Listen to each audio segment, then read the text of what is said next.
everybody here off the field with Isaiah Robinson, special guest Kingsley Johnathan, aka Nigerian Nightmare. How you doing, Brody? How y'all doing, man? I'm doing good. Yeah. Before we get into Kingsley, I'm gonna show everybody his highlights. This is a couple years back. He's been playing since, but you're gonna see. Senior quarterback Luke Massey to be a leader #1 and manage the game. He loses the football, covered by the Seahawks. But once again, that Syracuse pass rush getting to the QB, Kingsley Johnathan. Almost a disastrous third turnover deep in Wagner territory.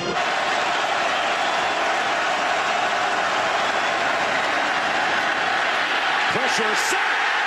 Francois brought down to the 31-yard line. Johnathan beat Abdul Bello on the play. Off the edge. Guys have been outstanding. Johnathan, you see him. Third down of the game for the Panthers. 3rd and 7.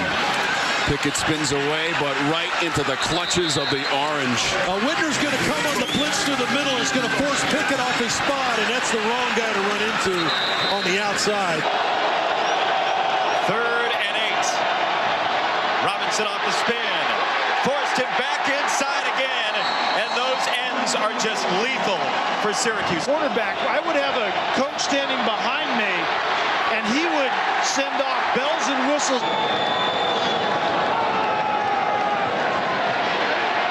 Pass on the run. Lost the ball again. Kingsley Johnathan was right there to vacuum it up for Syracuse. Careless ball handling by Puma pass. I don't think anyone touched it initially. He's running out there by himself and just doesn't secure it. And that's another little thing. Loss of 16 on the play. Pass buried again. Kingsley Johnathan came around the corner with Ruff. Well, Brian Moore told us that they like their matchup, defensive line of scrimmage against Louisville's offensive line, and this is why. Louisville's offensive line just been... Didn't make the difference for you. 4-man rush, and the pocket collapses again. Kingsley Johnathan gets the sack. It is Kingsley Johnathan, for the people that don't know. That's a big question. That's a loaded question. I mean, I'm Kingsley Johnathan, born and raised in Lagos, Nigeria. Spent most of my life there, 16 years of my life. Moved over to the United States, to get some education and play some basketball. Never knew what football was until I got over here. So a year in, I started going to school up here in the United States, and I'm like, okay, what's this sport? And people invited me to come try it out. I'm like, okay, we can just hit people and nobody yells at you and they clap for you when you hit people. So I'm like, I like this, So that's where I started playing football. A lot of things happening in my life, with the moving over from a different country with no family over here. Had to adjust real quick, found a great family willing to take me in. So how did all that go about? So you came here to play basketball, right? And you came to America. You came here knowing nobody, knowing no family. How was all that? It was a lot of back and forth. I came to the person that brought me in was a shady character. So when he got pinched by the law, I had to find. I had made a friend in school, and I've been spending a lot of time at his house, and his parents asked me a lot about where I'm from, how I'm doing, and they saw that I wasn't in the best spot, so they started inviting me over to their house. They started spending the nights there, and we started talking to my parents, and we went ahead and went through the proper channels and the courts to make them my legal guardians, because the place I was in the best place, So that's how I got involved with the family. And all of this is while all this was happening, when I transitioned from I still played basketball in school, but I just started playing football, just started learning what it is, So that was a big turning point in my life. What position you play in basketball? Oh, I play everything. I pull up from three, from point, they got me at center a lot, So you was like that at basketball. Yeah, I am. Okay. So when did you moving from Nigeria to America, I know that like had to make you grow up faster than everybody else around you for your age group. Do you feel like that gave you advantage to where you are today? Oh, big time. Like I had to mature real quick at 16, coming over to a country that I didn't know nobody. Mm-hmm. I had to learn how to take care of myself. I had to learn how to buy the important things anytime I go out. I had to learn how to okay, I got to eat. Nobody's going to tell me to eat, mm-hmm. Little things like that. I had to learn how to work out with myself without nobody telling me to work out. I had to learn how to adjust to it, It was just a big adjustment, and I'm glad I had people to help me through it, Mm-hmm. So for people that don't know, you're one out of 15 athletes who sit on the student board in the NCAA. Can you tell me what does that mean? My off the field activity is a big part of my life here at Syracuse. I started with SAC, Student Athletes Advisory Committee here in Syracuse, and I was lucky to be chosen as one of the representative to represent Syracuse University and ACC and the student board. So we are like the voice of the athletes. There's 3 student athletes from the ACC, one from Clemson, one from Wake Forest, and me. We represent the voice of the athletes. In a room filled with ADs, coaches, chancellors, we're the only student athletes in there, giving them the perspective of the student athletes.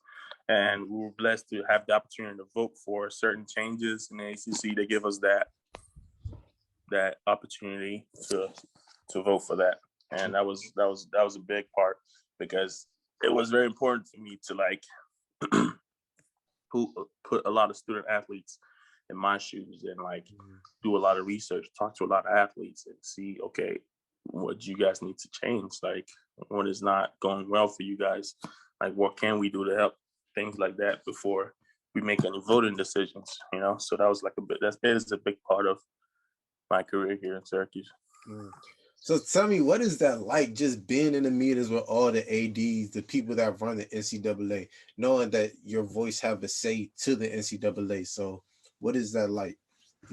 Personally, it took a little getting used to, because I had to realize that, okay, I'm not sitting here as Kingsley Johnathan. I'm sitting here as ACC. I'm sitting here as Syracuse University Athletics. I'm sitting here as Syracuse Football. I'm sitting here as a lot of things. I'm not just sitting here as one person. So I had to realize that, okay, I had to think bigger than just myself. What I would want. We had a lot of decisions to make about Olympic sports. I don't play Olympic sports, so I had a lot of meetings and talked to a lot of athletes outside my sports to see what's going on. Like soccer had a big change.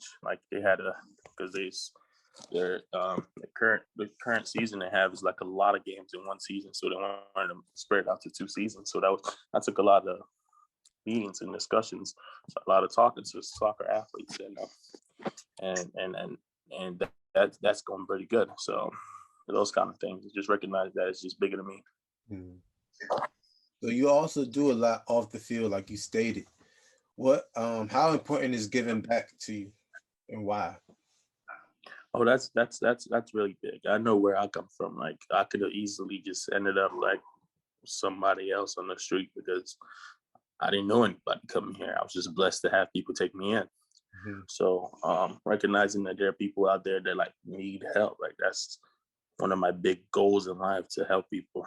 And being in Syracuse and having the opportunity to reach out and help people, be blessed to have great teammates that helped me along the way with all these programs, and Syracuse SAC helping me along the way with providing little things to the community and helping out anywhere we can.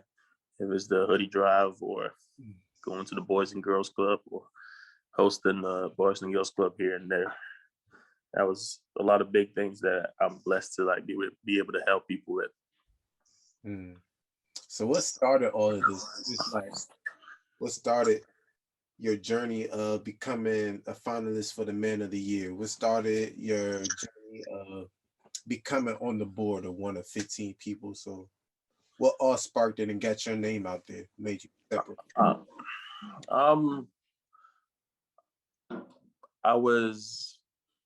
got a call. It was during one summer, I think 2 summers ago, by our Coach Ricky. He called me and asked me if I wanted to put my name in to be able to get selected for one of the 15 people in the board. I'm like, sure. I didn't know exactly what he was talking about at that time. I'm sure, let's do it. Put my name in there. And when I got back to school, he was like, yeah, you got chosen. Congrats. I'm like, chosen for what? It's like the thing for your name in. So I had to start doing a lot of research and I learned, okay, that's a big deal, you know? So it started like, okay, I didn't know what this was till, oh, this is big, you know? Okay. So being a finalist for the Witten Man of the Year, what does that mean to you? That was big. I feel blessed and to be in that conversation at all. I don't feel like I've done enough yet to be in the conversation. That's why we keep like improving and doing what we can. I'm just blessed to be considered in that prestigious award, you know. So what is some advice that you can give to the student athletes right now from what you've seen along your long journey, and still has a lot to continue when you reach the NFL, but what are some things that you can give back to the community of sports that people don't usually know? I would tell student athletes coming up that first of all, they got to believe in themselves. Like that's very important, because the first year in college is gonna beat you down. You know, you're gonna be thinking, okay, what are we doing? What am I doing here? Things like that. So you got to believe in yourself and trust that, okay, I can do this. Like I came here for a reason. Then secondly, you got to find one person. You got to find one person that's doing things right. You got to find that one person that's always on time. It's the best effort in meetings, get the best effort in practice, always locked in. And you got to be close to that person. You got to be a friend to that person. You got to learn a lot from that person. You got to talk to that person a lot. So you got to have him show you, okay, this is what you got to do. This is what you got to do, because you can't do it alone. You got to ask for help, you know? So once you find that one person, you got to try to emulate him, but don't be like him, you know? You still got to make your own path, but you just got to learn from him. So being at Syracuse, I know there's events that student athletes look forward to, not even student athletes, just student all around. What is that event for y'all? Because of COVID, we don't have any events we're looking forward to. We had Nate Fest. We had a lot of parties. We had the flag parties. But those kind of events is like, this is a good time to, like, after all the stress and working out, and you know, you got to take once in a while, you got to go out there and, like, you know, just calm down a little bit, you know, and take some time off, you know, nothing crazy. Right, so. Nothing crazy, but you know me, I'm always working. I'm always doing something. It's just sometimes I feel that. I feel like I be moving so much, I don't really appreciate life itself sometimes. You feel me? Because we always move, we're always moving, but you gotta sit back, enjoy life sometimes, and relax. It's okay to relax. Yeah, that's something we forget. Like as football players, our goal is to get to the NFL. So we pass through a lot of stages. Pass through high school football, college football. Some people go through JUCO. Those stages are like journey in your life. So you have to, like, not look at your destination. Like, you have to enjoy where you are. You got to enjoy college while you're in it. Next level you come, you got to enjoy that level while you're in it. You know, so just don't look at stages in your life as like a journey. It's just, it is part of the destination. So you gotta live in the moment sometimes, you know. So based on what you're doing and things you have done, it seems like you really became a student athlete instead of an athlete who's a student. How are you able to do that? I know there's a lot of people around you that just look at sports and then academics come second, but it seems like you have a 3.7, so obviously you're doing something right within the academics. So talk to me about that. most of that is my background, like where I grew up. Like back in Nigeria, we didn't have free school. We had to pay to go to school. So if you didn't have money, you were sitting at home with no education. So anytime you had the opportunity to go to school, you had to make the most of it. So that carried on to like over here and like just being like the best student I could be. And over here, we had a lot of help from like the tutors and the academic advisors. They're always there when we need them, you know, like I need tutor in this class. I just hit them up. I'm like, okay, I'm struggling a little bit in this class. Can you help me out? No problem. So yeah, take advantage of people they're trying to help you and like don't take them for granted. And just gotta, I told my little nephew once that if you just do your homework and turn it on time, you get a good grade. Easier. If you do all your homework and just turn it in on time, you get a good grade. So you just gotta focus on the little things. So all the athletes looking around, all the young people, do y'all homework, man, and just turn it in. That's the biggest thing. Do y'all homework and just turn it in. So coming from high schools, like a school like St. Francis, to going to Syracuse, what's the biggest adjustments you had to make?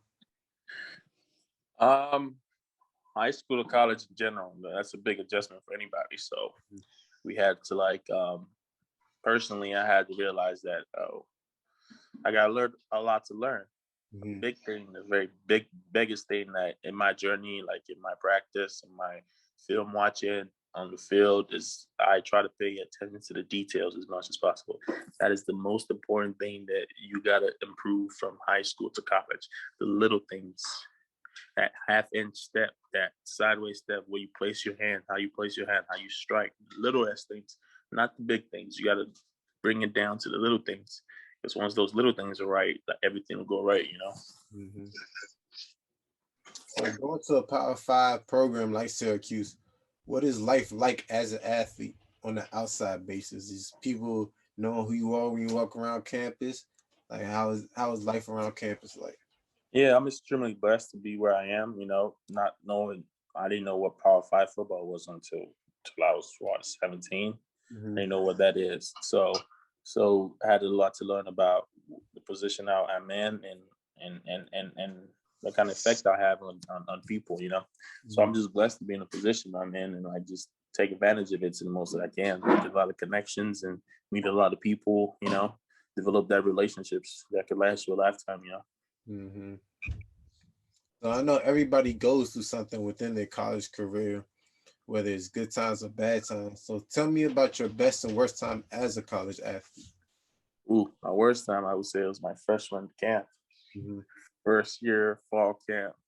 That thing whooped my ass, you know. We used to come back home. We used to go in there at 8 o'clock, get home around 10. I just found myself sitting in the bed. I'm like, what am I doing, man? What am I doing here? You know, that was the toughest time for me. So I had to learn to like grow from that. Thing got way easier next year and the year after that and the year after that. And I'm going my 5th fall camp right now. So that was the biggest adjustment for me.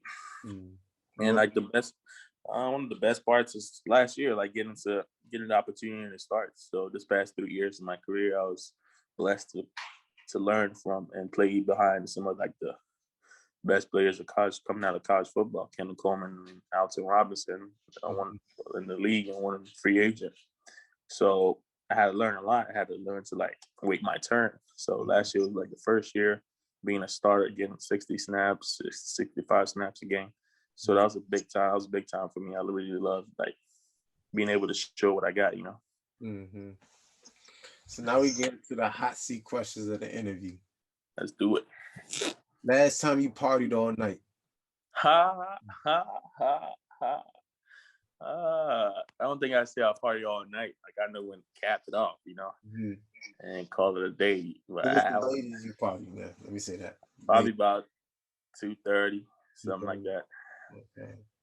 Favorite off season though. You said what? I said off season though. Of course. Favorite thing to do outside of football? Oof. I like to drive a lot. Just go out there and clear my head. You like road trips? You like road trips or just driving?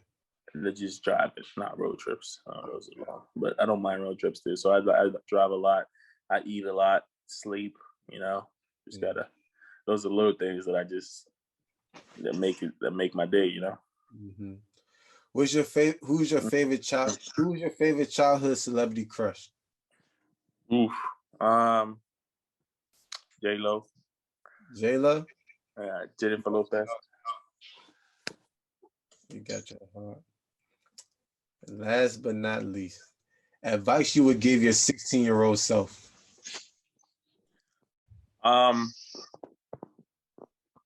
Just stay the course, man. God's got a plan, like 90% of 100% of all the things that happen to me was like, you don't see it happen to anybody else. Like, there's nobody else with this life story. So I just got to trust that God's got a plan for me, and everything that I'm going through is for a reason.